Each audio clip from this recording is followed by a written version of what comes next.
Почитувани гледачи на македонската телевизија, добро вечер и добре дојдовте во уште едно издание на Животна приказна. Јас сум вашиот домаќин и овој пат и навистина ми е чест да угостам уште еден соговорник кој искрено ќе зборува пред малите екрани и секако ќе ја отвори својата душа. Велат судбината не можете да ја бркате, но кога тогаш таа ќе ве стигне. Добре дојдовте и видете кој е мојот соговорник во ова издание.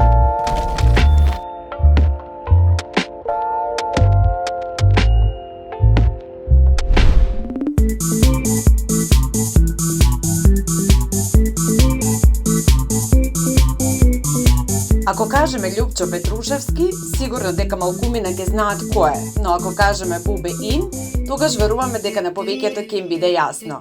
Бубе Ин можеби не е директно вклучен во јавниот живот, но индиректно тој е веќе 20 на години во него.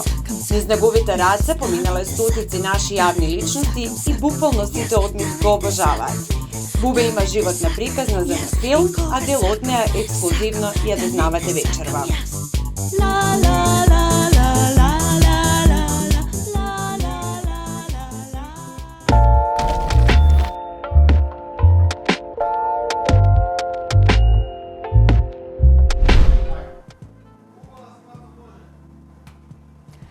Ако го споменеме неговото име и презиме Љупчо Петрушевски, многумина ќе се запрашаат за кого станува збор. Но ако кажам Бубе Ин, веќе на сите им е јасно за кого се зборува. Бубе, навистина ми е чест и задоволство што си дел од Животна приказна и драго ми е што после толку време се гледаме во едно вакво издание. Пред се да ги поздравам сите гледачи на Животна приказна и пред се ти благодарам на тебе што ме покани да бидам дел од оваа цела приказна. Имаш и многу ми е драго што те гледам после долги години. Така, ти благодарам. Имаш една невообичаена приказна. Секој од нас има навистина своја приказна, но ти не си дел од јавниот живот директно, но си индиректно цел живот со јавни личности, обкружен секојдневно години наназад. Ке зборуваме за твоите почетоци, за детството и така натаму, но на почеток морам да те прашам како си пред. Супер, како можам да бидам во присуство на некој што го познавам толку години, а се немаме видено. А не имаме многу години. Да. Да. Супер, одлично. Ти благодарам уште еднаш. Дали се сеќаваш, Бубе, на твоите почетоци и од каде идејата да се занимаваш со ваква работа во тоа време, нели кога ќе зборуваме во тоа време, добро пред 30 години, многу малку беа луѓето кои што се занимаваа со оваа твоја професија. Значи вака, да почнеме по ред. По ред, да. Во тоа време, нели, например, многу беше баук машко да биде женски фризер. Да. Нетипично, нели, машко треба да се занимава со машки работи. Барем во тоа време, додека ја растев као дете. Така да, имав проблем од дома, од татко ми, од родителот, нели, не ми даваше и така натаму. Никој не се занимавал од твоето потесно семејство со... Тетка ми се занимаваше, меѓутоа, нели, ја као машко не би било во интерес да се занимавам со некоја женска професија, како фризер, посебно фризер. Пошто во тоа време фризерството беше малку поуназадено. За разлика од сега, да. Сега е веќе на многу повисок левел. Така да во тоа време на вистина беше не табу да кажам да си женски фризер, него проблем беше. Беше един редок и да те гледаат со поинаку очи. Иако тоа е една голема уметност. Па да. Значи сега буквално можам да зборам за фризерството како поим, како се што Прво ги шишаше по дома или како почна целата приказна? Почнав дома со другарките. Прво почнав да ги средувам другарките кои што нели сме се дружеле, сме искачале и така натаму. Нешто сами се правдувам, да јас да те средам и ја улетувам тука, правам нешто. Ја гледаат други другарки. Кој те правеше, како, што и така нели почна ми се шири кругот на луѓе кои што да ги средам, да ги средувам. Така да. А каде порасна, во кој дел на Скопје? Топана. Стара населба. Аха, Топанско поле. Добро, кажи ми, 13 години е негде периодот, значи 7-8 деление кога почна да шишаш, но со 16 години отвори веќе свој салон. Да, малку... Не си бил ни полнолетен, да. Како тоа изгледаше? Чудо, буквално чудо. Во периодот, нели, на 13 години ја почнав да го осознавам фризерството воопшто како што секоја... Од кого учеше, Бубе? Прво почнав од тетка ми, која што некогаш на времето работела како фризерка, помошник фризер, и нели у тоа време било многу побитно да бидеш вработен во некоја фирма отколку да бидеш фризер. Така да она на некој начин ми даде, гледајќи ја нејзе како ги средува домашните, ја добив идеја дека и ја можам така да работам како нејзе, така да од нејзе веројатно го добив и талентот И тогаш ја имаше поддршката И од дома желбата, кога да. го отвори салонот, веројатно тогаш сте сватиле малку посериозно. Па добро, може би да кажам и така и така. Не е нешто дека вау, ти ќе бидеш не знам што, може би некои луѓе со подсмех ме гледале. Од кога имаше најголемата поддршка? Па веројатно од моите најблиски тетки, брат ми, братучеди и така натаму. Најблиската фамилија што била во окружување мое тогашно. Така, ти има доверба кога почна да Па- работиш за да ги средуваш или? Не, кога видела со која желба и со кој ентузијазам го работам и го правам тоа, веројатно тоа им било мотив дека можам. И дека ќе успееш во Па, тоа?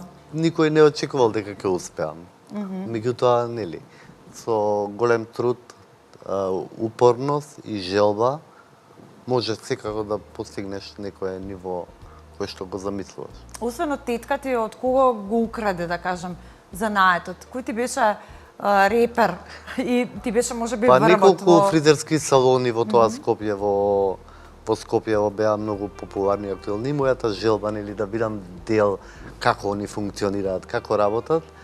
Прво со секако дека сум почнал како асистент. Тоа е мојот, да кажам, малку поодминат мајстор Сашо, ексклузив, кој би сакал да го поздравам, Горан Вок, Гордана и веројатно уште многу тоа други. си имиња кои до ден денеска. Па да, обстојуваат во Обстојуваат. фризерството и се доста квалитетни имиња. Така, се сеќаваш ли на твојот прв, да кажеме, муштерија? Кој дојде во салонот, кој ти остави прва пари, нели, за твојата услуга и излезе задоволен? Многу беше интересно, значи ја кога го отворив салонот, претходно кај што работев во салоните, тоа било редици гужва. Мојата приказна е Седиш стварно, и чекаш да дојде чекаш некој, да. буквално и се дешава момент никој не влегува со часови. Ја седам така лабаво и чекам, нема никој. Едно време една комшика у зградата кај што ми беше првиот А каде салон. беше салонот? Во Карпуш. Аха. 4. Нели, тоа ми беа, таму беа почетоците во тоа малско салонче и почнувам ја, седнувам таму и чекам, нели, да ми влезе некој. Никој не ми влегува, ја онака. Леле, што ми требаше ова дуќан, уште Убаво ќе се отворам. работев кај Убаво ми луѓе. беше кај други, да, секако. И секогаш тоа си го викам во себе дека колку ми беше убаво таму кај што работам. Навистина, плејада на луѓе, квалитетни луѓе, со кои што си можел да научиш и да направиш нормално муавет. На мои години, колку тоа било со, да кажам, имало можност за такво нешто да се направи. И чекам ја, доаѓа комшиката од зграда и ми вика, а ти жени почешуваш? И ја да вистина онака. Као, па да, викам, Само и јас жени женски шишуваш, фризер ми е професијата. Па добро, вика, ај после ќе дојдам за пола сат. Поминува пола сат, не доаѓа. Доаѓа сат, доаѓа, и викам супер, една. И ја тука максимум, нели, внимателно посветување. Веројатно господјата, која сега би сакал да ја поздравам, доколку се уште, нели, е присутна меѓу нас. И ми вика, многу убаво дете работиш, вика, многу убаво, ќе ти ја пратам сега керка.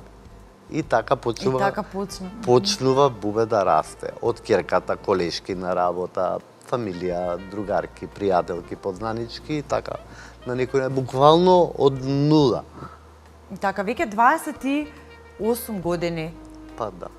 како имаш свој собствен салон, менуваше неколку локации, сега си во центарот на Скопје. Какво детство имаше, Бубе? Јас знам дека имаше една ситуација која веројатно ти е една од најголемите болки што твојата мајка не доживеа да видиш како, да, колку си успешен во својата работа и што не си направила фризура. За жал таа починува кога ти имаш 13 години. Така? Да. Да, голема ми е болката и најголема желба ми во животот ми беше да ме види мојата мајка дека ја веќе работам и дека си успешен во тоа. Веројатно. Меѓутоа е болно тоа што се случи. Ја после нејзе веќе нели какво ми било детството. Потекнувам од едно скромно семејство, значи не биле ни премногу богати, меѓутоа една средина секоја се имал на добро воспитани деца кои што живееле скромно, така да ја и ден денес сакам да кажам, ја сакам поскромен живот, не сакам премногу брда, планини и така натаму. И премногу експонирање. Да. Твојот брат со што се занимава тој? Мојот брат е по струка графички дизајнер, меѓутоа не работи по струка, така да нормално. У оваа држава никој не може да работи тоа што го заврши. Како ја, например, завршив електротехничко училиште, а работам како фризер. Како фризер, така. Се сеќаваш ли на првата јавна личност која ти ја доверила својата убавина, нели, да дојде во салони да ја средуваш? Да, како не сеќам, секако дека сеќам. И премногу сум им благодарен воопшто и имам една прилика јавно да им се заблагодарам за нивната доверба кон мене и која што трае и ден денес. Така да тоа беа Владко и Силви бенд, кои што нели моето отварање на салонот е доцни 90-ти години. Така да они во тоа време беа многу популарни како пеачи, има многу јаки хитови, така да они беа, почнав со првата нивна соработка беше да ги потскратам, нели да се уверат во моите квалитети. После тоа почнавме соработка на спот, така да навистина тоа беше една голема експанзија за мене. Во кои спотови имаш соработувано од музичките звезди? Па многу. Значи јас соработував со Бане Поповиќ, кој што важеше за еден од најдобрите режисери и Да, во тоа време имаше хиперпродукција. да. Се снима спотови. И секогаш ги работеше, мислам, на најдобрите звезди во Македонија кои што биле или секој еден што имаше потреба да направи спот, ги правеше Бане, а ја бев задолжен секоја во позадина за стайлингот на сите пеачи.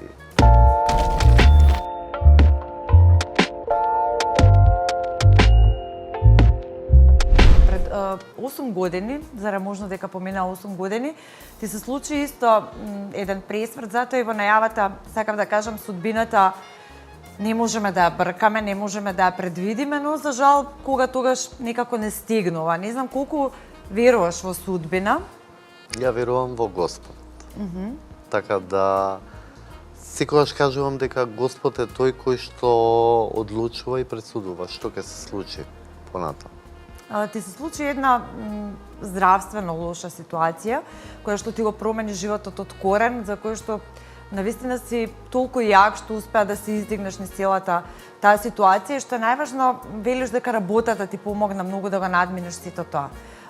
Пред себе рекла и психичката ситуација, значи имаше, се појави некоја инфекција, така и бе поточно за гледачите кои што немале прилика да слушнат една ваква приказна, нешто што многу тешко, нели, може да се излечи и тоа го надмина.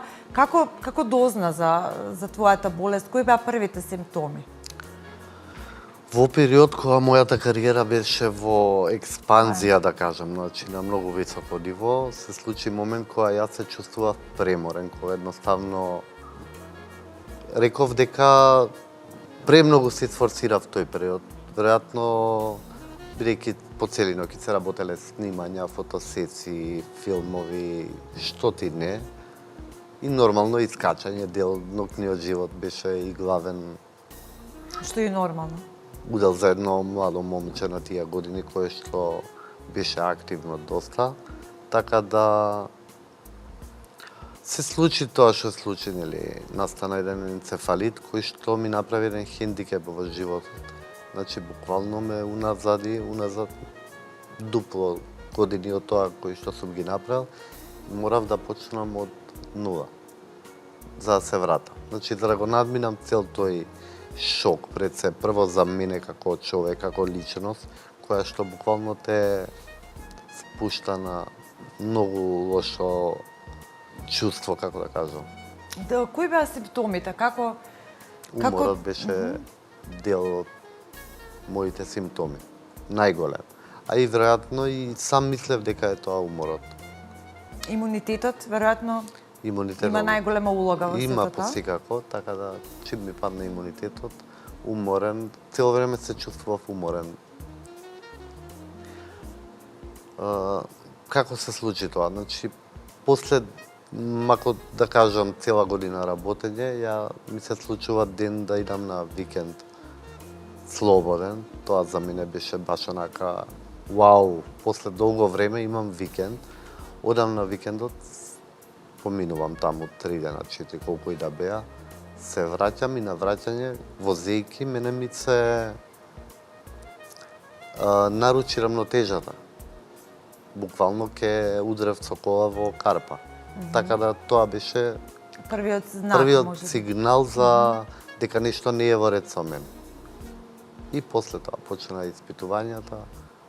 Долго време ги истражува и се уште не може да дадат точна и крајна диагноза. Меѓутоа, животот мора да иде Да, понатаму. колку лекарите кај нас беа запознаени со една ваква болест или Па искрено мислам дека немаат никакво искуство со мојата болест. Дека меѓутоа сепак и благодарам на господја Милена Стевановиќ која што навистина премногу се даде за моето здравје и ми со нејзините третмани во консултација со нејзини колеги од Лондон одлучуваа која диагноза да ја примам, така да они ме спаси. така и колку траеше процесот на лечење? Ја 3,5 месеци лежа во болница, така да посекако дека не е кратко. Не е краток период, да. После тоа од таму излегов со хендикеп, нели, целата моја лева страна беше парализирана. Како се случи тоа? Одеднаш или постепено? Постепено. Почна прво со раката, па ногата и остана на тоа. Сега ја чувствуваш раката? Сега се чувствувам, значи со раката и со ногата, само што функциите ми се Поспори. поспори, понамалени ми се.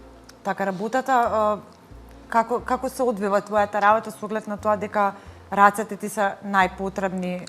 Така, нели, на секој фризер една од најбитните работа Тоа е не се алатот, рацете, да, алатот, да. основата.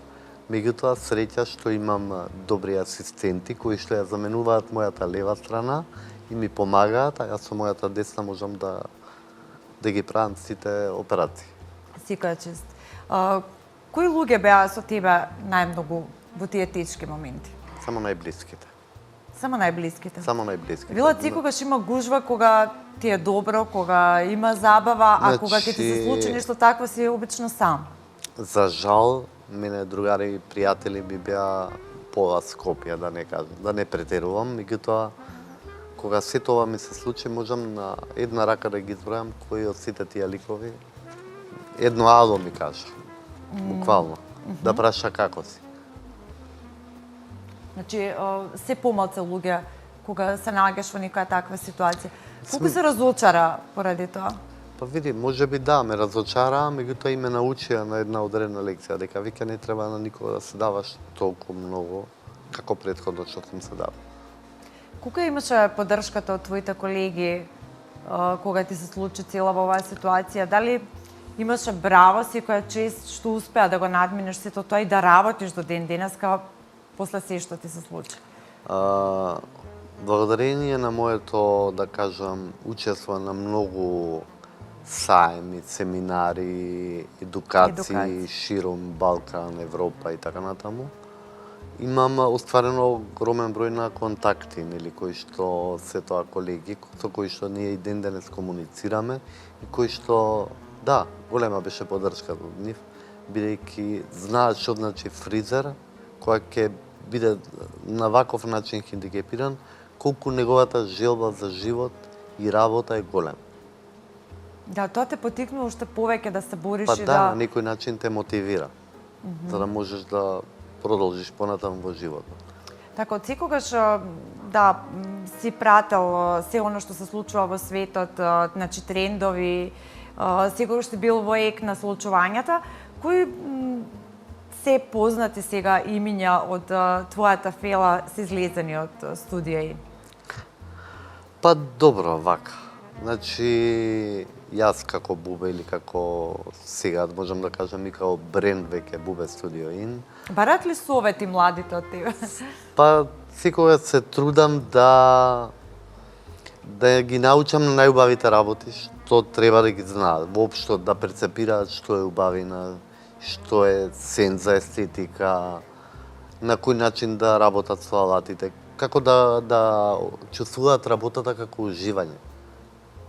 Пред се мораш да ја сакаш многу таа работа Многу, значи, меѓутоа за да засакаш е навистина мислам дека уште малку покомплицирано. Затоа што треба буквално сршта на убавината да ја презентираш на некој за да почувствува и осети и ти да се најдеш во таа прилика да засакаш таа работа. Не себично делиш совети кога оние кои сега допрва доаѓаат, сакаш да им помогнеш, да им дадеш совет, да ги упатиш, да ги усмериш. Твојот пат не бил така лесен со оглед на тоа дека сам си истуркал во време кога... Во моје време, значи, пак не сакам да кажувам дека тоа било пред 100 години, меѓутоа немаше како сега што се учи занато. Значи, не постоеше. Постоеха неколку фризерски вестници каде што можеше да се видат фризури, каде што немаше објаснување, него едноставно само на слика, па ти од тоа треба да размислиш, да ти ја развие креативноста и како и на кој начин да стигнеш до тоа. Така да, поново време е многу полесно. Јас навистина многу сакам и секојаш сум желен за да ги научам младите како и на кој начин треба да прецепираат убавината и професијава која што ја работам. Што е сега, еве, бидејќи ни доаѓа лето уште малку, што е сега ин? Што ќе биде? Која фризура ќе биде? Здравкица, многу клише прашање од многу новинарки кои што го слушам. Што е тренд? Тренд не можеш да го кажеш што е конкретно оваа линија и сите по таа ќе бидеме шаблон. Значи тренд веќе уназад неколку години нема тренд. Нема тренд, него персонализирање, значи на одреден човек, на една личност, на една персона према типот на коса, квалитетот, према професијата што ја работи, према изгледот, како стои, годините, како носи, како прилега, така да се персонализира и да се искреира.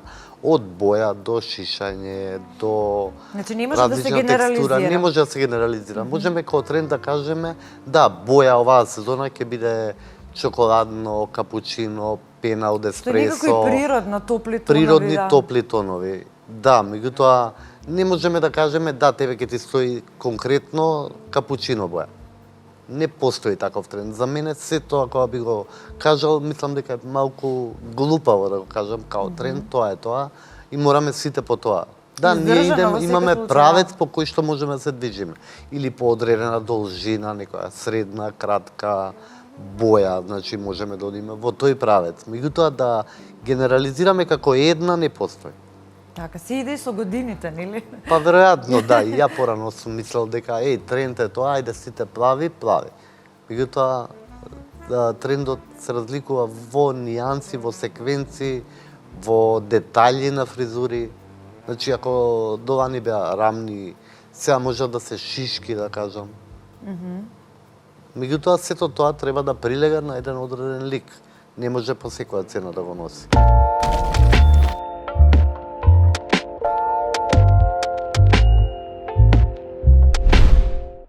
Имаш патувано во многу земји на семинари, едукации, како што спомена пред малку. Кој ти е оставен, кој место, кој семинар ти е она нешто што нема никогаш да го заборавиш, каде што се чувствувал најбаво? Каде што некој те препознал исто од... Па добро, вака. Генерално не би можел да одвојам едно место, затоа што секое место каде што одам си има своја приказна и своја убавина. Така да Не знам, Лондон ми е едно од омилените места. Можеби веќе преку 15 години го посетувам, да имав паузи во период дека ми траеше болеста. Меѓутоа, сега можам да кажам дека со задоволство Лондон и само Лондон би го избрал. Да, Лондон велат или го сакаш или не го сакаш. Да. Кај тебе Кај мене буде првата ситуација. прва работа дека еден од најдобрите градови во однос на мода, на тренд, инспирација, секогаш ми е. Без оглед на времето? Не, значи ја одам во октомври таму на едукација, така да тогаш е релативно облачно и нема многу сонце и знае да врне, а буквално и кога врне Лондон Е убаво. преубав. Добро. Кога последен пат си плачал и кога си се смеал до солзи? Секој ден плачам и се смеам. Секојдневно плачеш? Секој ден. Меѓутоа и се смеам, нели? Секој сум окружен со позитивни луѓе, ликови кои што знаат и да ме за смењето насмеат. некако ми е природно, бидејќи те знам дека си насмеан. А ова со плачењево ме збуни малку. Па добро, значи смење до плачење. Аха, смење до плачење, да, така може. Што оно што знае да те насме до солзи? Добар вид, добро зезање, кое што најчесто го имам со моите блиски ликови, така да. Се намали кругот после сето ова што ти се случи? Па не би кажал дека се намали, него се искристализира. Се знае точно кои луѓе се, значи за кои што ја гинам и они гинат за мене. Добро, на твојот најголем хонорар, на твоите почетоци се сеќаваш? Не знам, веројатно тоа беа многу години. Мојот најголем хонорар беше 100 марки. 100 марки зијан. 100 марки. Со каква музика порасна Бубе? Па, во принцип, израснав со македонска музика. Најчесто, меѓутоа... 90-тите години? 90-тите, да. Тоше, нели, Каролина, Калиопи. Па и тогашни актуелни групи. ДНК, не се сеќавам сега веќе, вистина тоа поминале многу години. Што ти недостасува од тоа време? Ми недостасува, па веројатно, не знам. Ја у принцип сакам луѓе, многу луѓе. Ми недостасуваат некои луѓе кои што навистина ми биле блиски, меѓутоа веќе не се тука. Сум ги шкатирал од мојот живот. И поред тоа што кај тебе во салон е постојано гужва, Да, немаш значи, моменти кога ти е преку глава? Цела среќа е што константно има интересни луѓе, интересни ликови кои што доаѓаат во мојот живот и си одат. Мислам дека тоа е една животна приказна на секој човек. Ти ги знаеш сите нивни животни приказни во салонот. Всушност, во фризерските салони најчесто се случуваат тие работи се зборува кој со кого, како. Може би порано, меѓутоа во поново време не.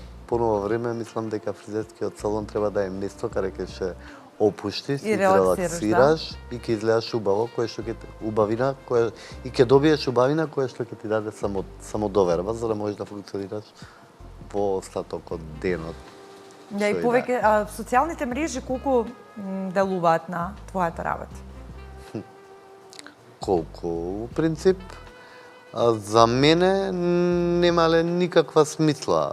У поново време, да, се трудам да бидам присутен, меѓутоа не дека сум зависник од социјалните мрежи, дека без тоа не би постојал.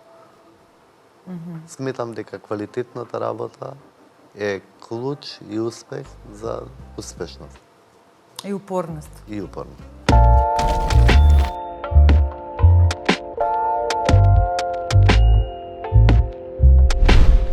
Кој од јавните личности е твоја најголема инспирација?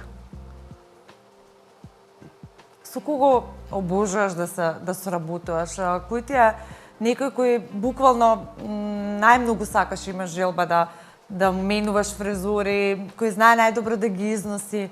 Дали постои нека таква личност кај нас? Вака, значи малку е проблем кај нашиве јавни личности во тоа што малку се поконзервативни, у смисол не се многу расположени да менуваат форми, стилови, бои, така да стварно не би можел да одвојам никој кој што константно менува бои и во текст со сите модни изличувања како што треба да се јавните личности од светот, нели да пласираат мода, тренд и така натаму. Да диктираат трендови. А и во принцип, поново време, значи, многу ми е пријатно да седнам и да испијам едно кафе со Калиопи, која што е навистина една прекрасна личност. Секојаш расположена за добар, квалитетен муавет. Да, колку време Калиопи е дел од твоето студио? Па не е многу, можеби неколку години, меѓутоа како да сме се познавале цел живот. Ние се знаевме, Да, и меѓутоа со Калиопи работка не е не некој тип сме кој имале. менува многу во Па да, своето, малку да. е по... Меѓутоа еве, во преговори сме, така да размислуваме. Ама, Значи ќе има некои па промени. се надева. Има ли некоја анекдота од соработка со јавни личности која би можел да ја споделиш со нас? Па, Била ли некоја хаотична ситуација за некое снимање, за некоја емисија?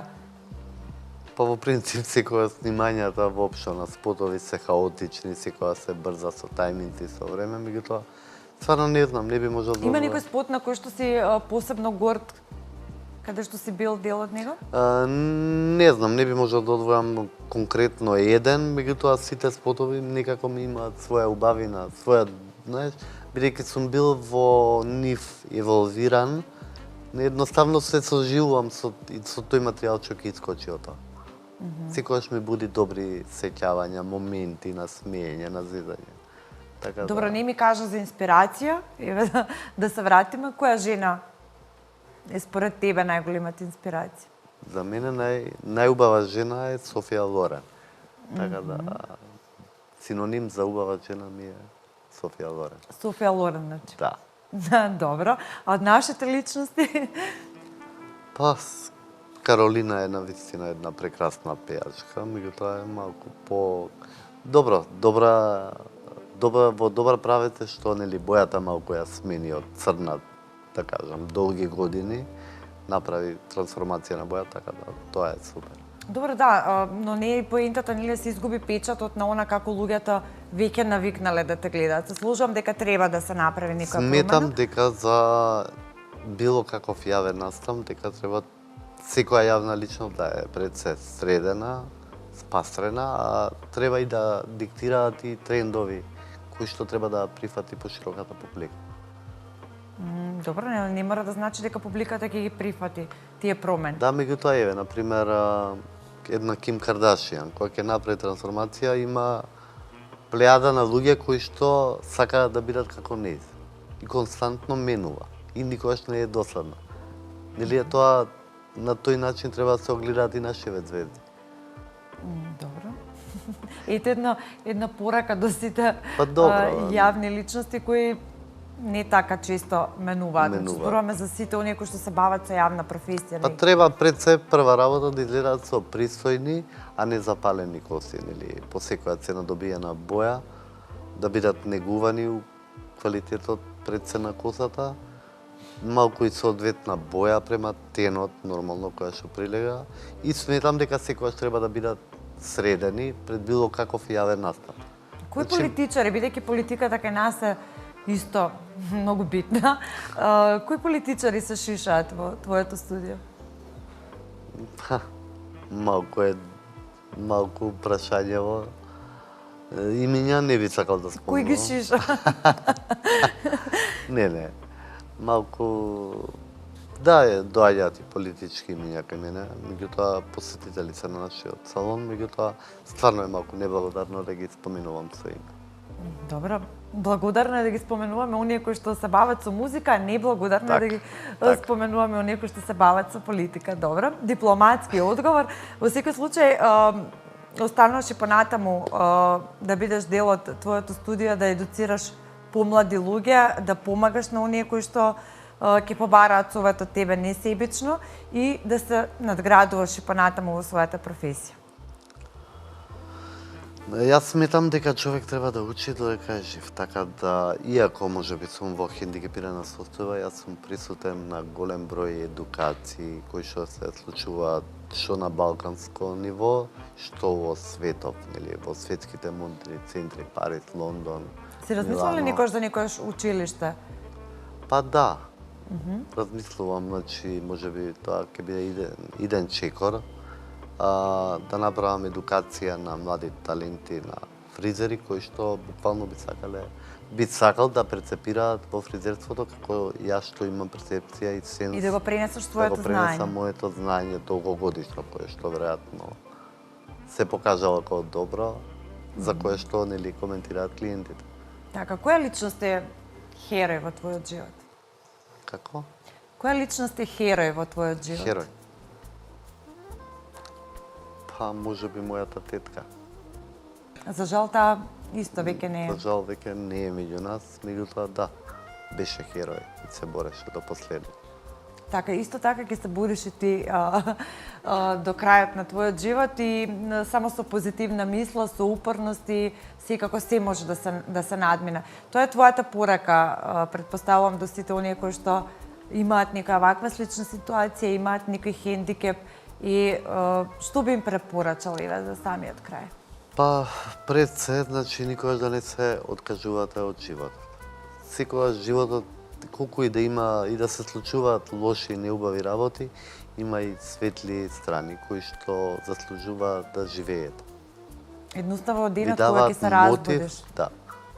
Пред се бидете благодарни на животот, значи на секој ден, на моментот, на се што се случува, секогаш бидете благодарни. Затоа што никогаш не се знае космисот како ќе ви возврати. Дали сега повеќе живееш со полни плуки од претходно? Можам да кажам дека сега живеам малку поквалитетен живот. Тука е разлика. Едноставно, да. Секогаш луѓето со кои што се дружам ми се одбрани, да кажам. Сакам да уживам, голем хедонист сум. Имам две прекрасни кучиња кои што се грижам за нив, а они ми возвраќаат со неизмерна љубов. Така е исполнет твојот ден. Значи со убави луѓе, добра мисла Денот и ми почнува најчесто со нели утринско кафе, прошетка со моите кучиња, кои што на некој начин ми даваат и можност нели за да малку да не бидам од кревет до Статичен. кола и Да не бидеш од кола статичен на и работа. пасивен, така. Буквално малку да бидам поактивен. Бубе, ти благодарам што беше дел од живот на приказна и се надевам дека ќе бидеш уште многу години успешен во тоа што го работиш и ти благодарам за искрениот муавет. Ти благодарам, Драгица, на твојата гостопринство. Јас се надам дека гледачите слушнаа една невообичаена приказна, нешто што Бубе ни даде порака дека никогаш не треба да се откажеме од она што го имаме и од она што го сакаме и дека треба цврсто да веруваме во тоа. Завршуваме со уште една животна приказна, а вие останете на фреквенцијата на Македонската телевизија и гледајте неповторно за 7 дена.